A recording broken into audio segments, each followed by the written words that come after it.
தினமும் உடலுக்கு தேவையான அளவு தண்ணீர் அருந்தாமல் இருப்பது, சிறுநீர் கழிக்காமல் இருப்பதினால் இந்த சிறுநீரக கற்கள் உருவாகின்றது.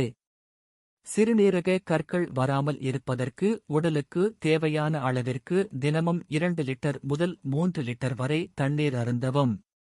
நீர் சத்து அதிகமுள்ள காய்கறிகள் மற்றும் பழங்களை தினமும் அதிகளவு சாப்பிடவும். ஆட்டு இறைச்சி மற்றும் மாட்டு இறைச்சி உட்கொள்வதை தவிர்த்துக் கொள்ளவும். வாழைத்தண்டில் தாதுப்பு அதிகளவு நிறைந்துள்ளதால் சிறுநீரக கற்களை கரைப்பதற்கு அதிகளவு உதவுகிறது. எனவே தினமும் உணவில் அதிகளவு வாழைத்தண்டு சேர்த்துக் கொள்வது மிகவும் நல்லது.